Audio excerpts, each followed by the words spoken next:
And I just think that it's been handled horrifically in our sport, and two world number ones both getting done for doping is disgusting for our sport. It's a horrible look. And yeah, the tennis integrity right now, and everyone knows it, but no one wants to speak about it. It's awful. Like, it's actually awful. And it's not okay. So I know that people don't like when I just speak out about things and be honest about things, but for someone, a kid that grew up playing tennis, and I enjoyed the competition, I enjoyed playing, you know, I can get emotional, I can throw a racket, but that's nothing compared to cheating and taking performance-enhancing drugs. That's ridiculous, in my opinion. So yeah, I'm not going to shut up about it anyway. So your question is, do I think that he failed 2 steroid drug tests? Which factually happened. He did fail 2 doping tests at separate times as well. It wasn't one after the other. They were a different time frame. So, I mean, if you think that that's the way that it got in his system, if that's how you think it's happened, then, but, I mean, if he didn't do anything wrong, then why did they take his prize money and points away? Obviously, they found something wrong with it, and then obviously WADA's appealed it because of all this, like, you know, I mean, I look where I was at 18 months ago,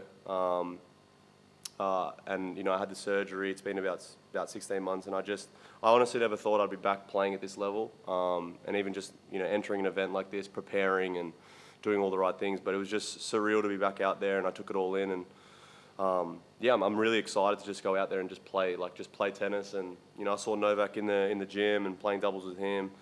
There's a lot to be excited about, that I'm just able to get out there and compete again. Thanks, guys.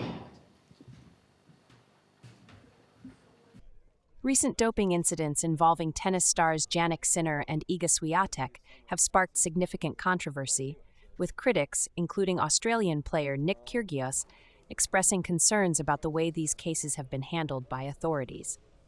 Sinner, the world number 1, failed 2 drug tests earlier this year for trace amounts of clostebol, an anabolic steroid.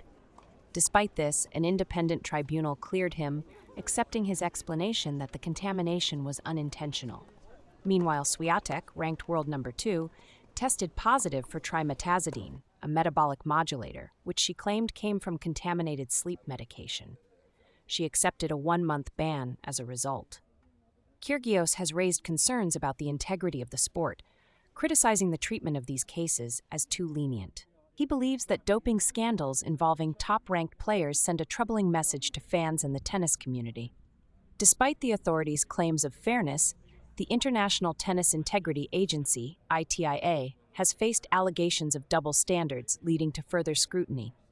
Looking ahead, both players face the potential for further consequences. Sinner, who is also a champion at the Australian Open and US Open, could face a ban of up to 2 years, following an appeal by the World Anti-Doping Agency, WADA, to sport's highest court. The outcome of this case, as well as the broader response from the tennis world, will likely shape the future of how doping issues are managed in the sport. As the investigation into these incidents continues, the tennis community and fans alike will be watching closely to see how the authorities address these concerns and whether the integrity of the sport can be restored.